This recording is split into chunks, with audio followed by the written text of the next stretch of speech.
Hey, I'm Steve Matthes with Racer X Films. Here we are up in Mitch Payton's barn at Pro Circuit in Corona, California. We already did one video from up here. You guys liked it so much, we decided to do another one. Mitch, thanks for taking the time for us today to kind of go through some of your cooler finds. Yeah, a lot of this stuff's just really old, but like it kind of trips you to find some of the stuff that you saved, and then we kind of cleaned up here, and then I told you about it.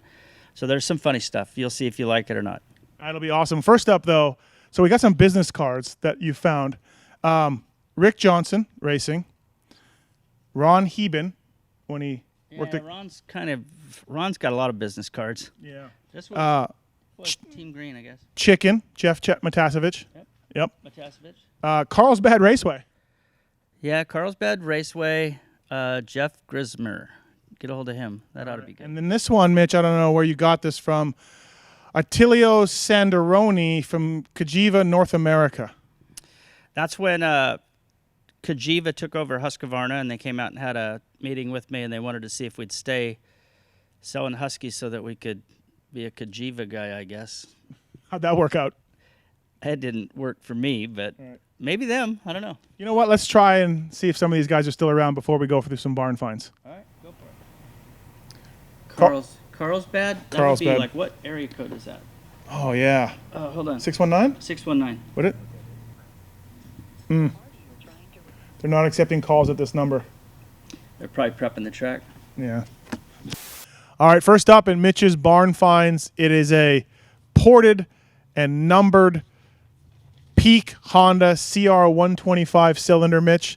If this thing could talk, it won championships, it won races, and as you were telling me before we hit record, Honda Troy used it. Factory Honda ended up using it with Jeremy in '93.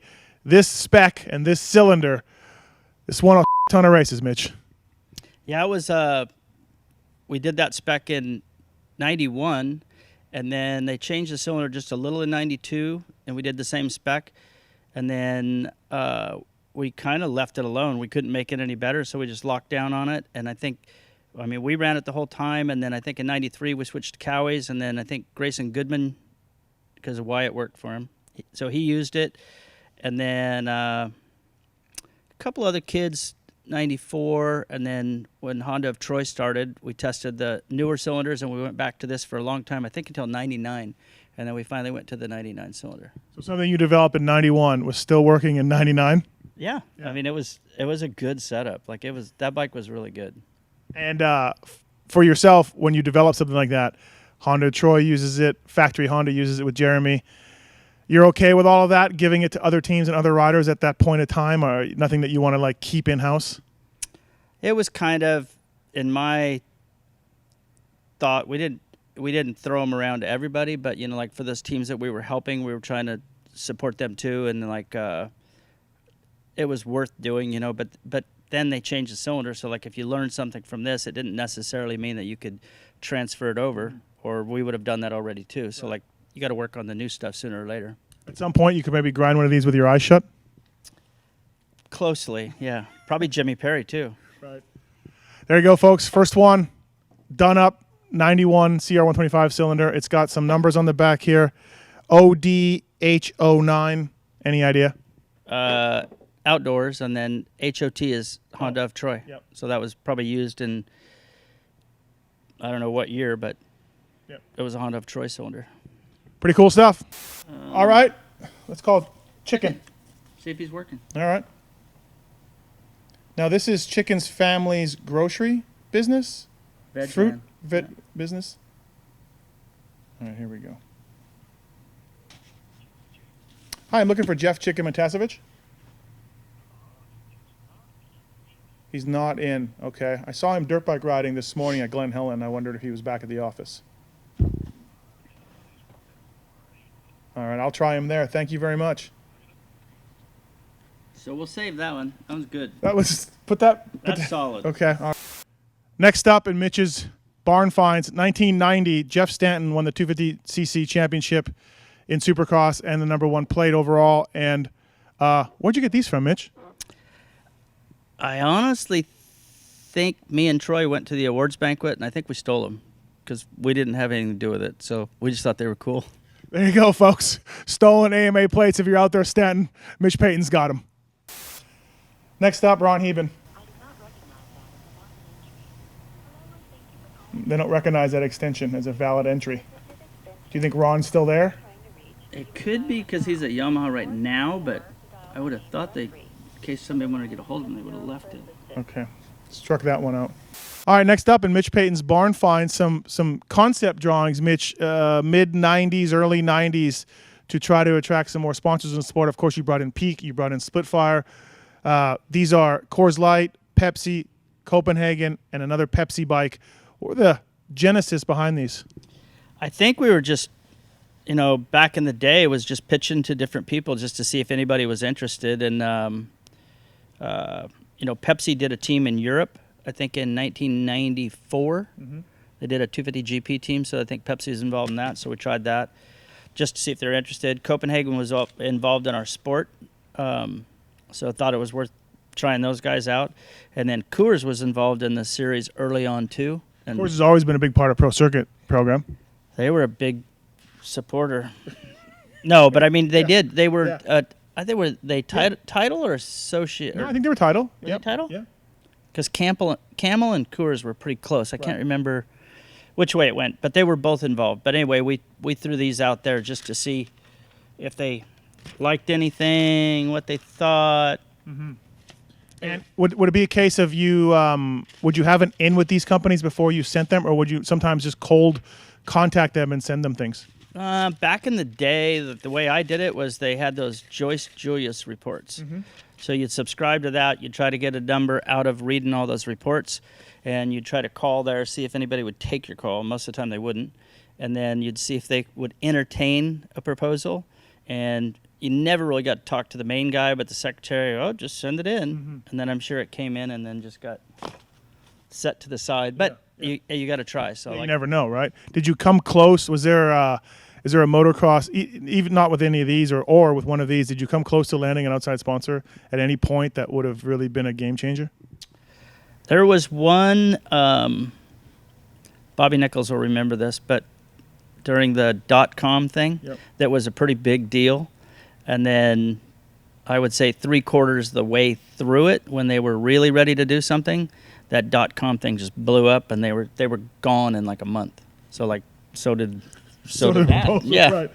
Another thing that's pretty cool is so this was a pitch for from AXO to you, I'm guessing, to basically saying, here's how your bike is going to look. This was the clothing that they had proposed to us.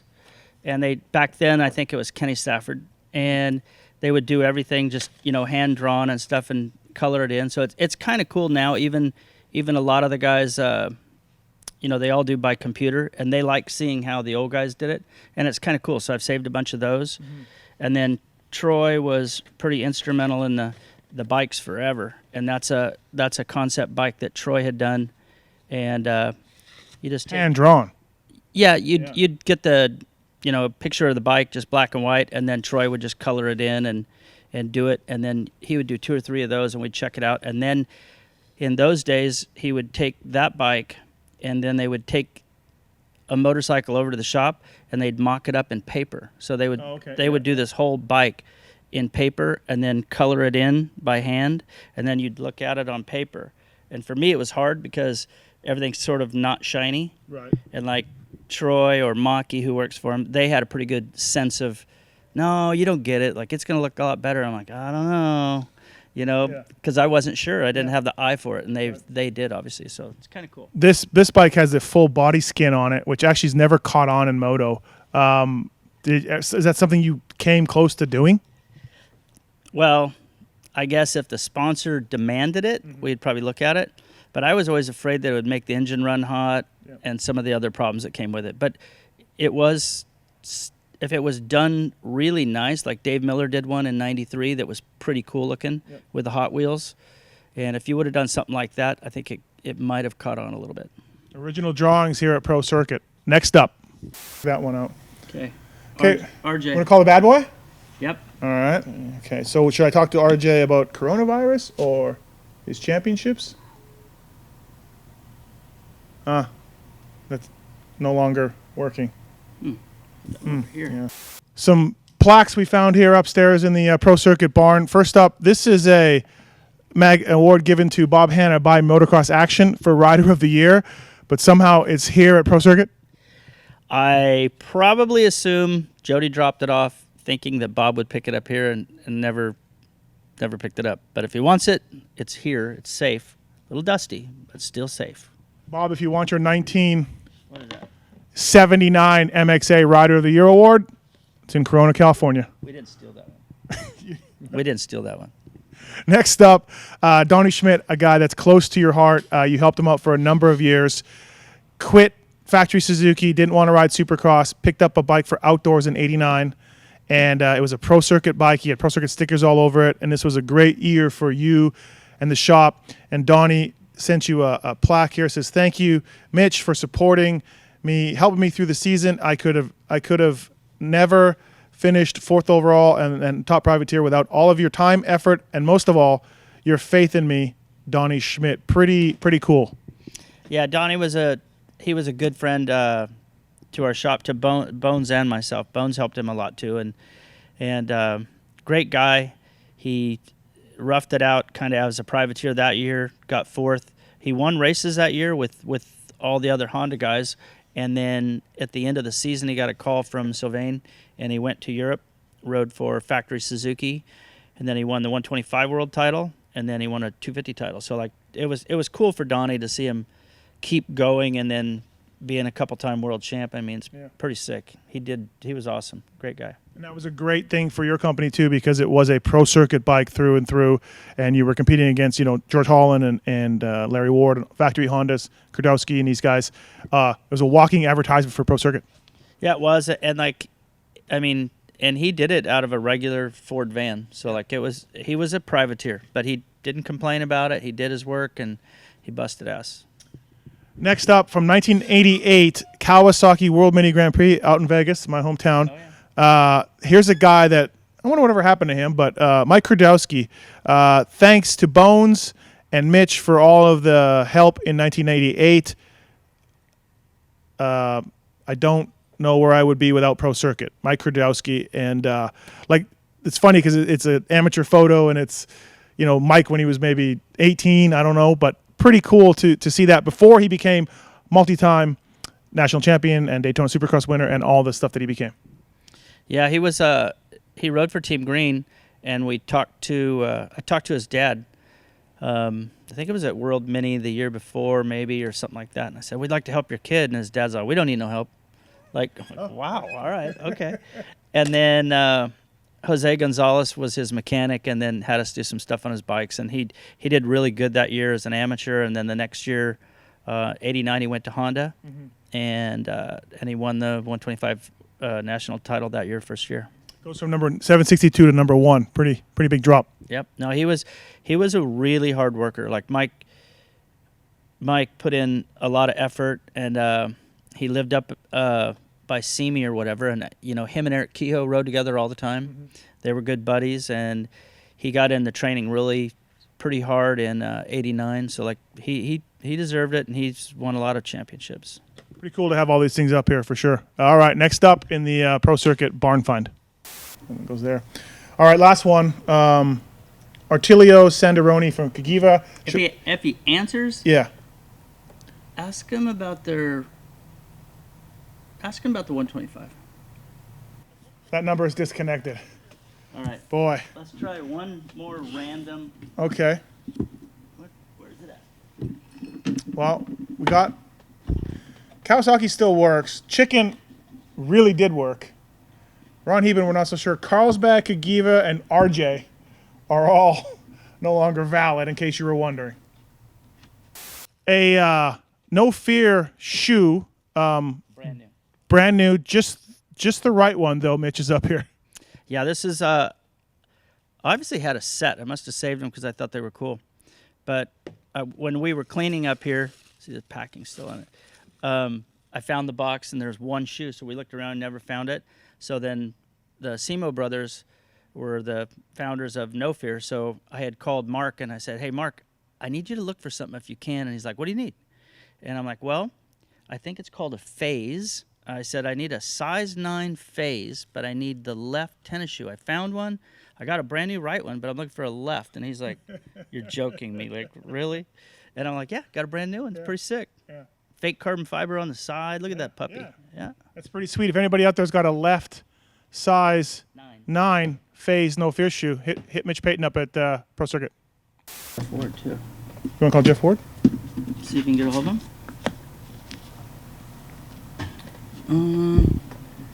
Oh, he didn't have a phone number. All right, we're going to try to call. He stopped by at 8:55 a.m.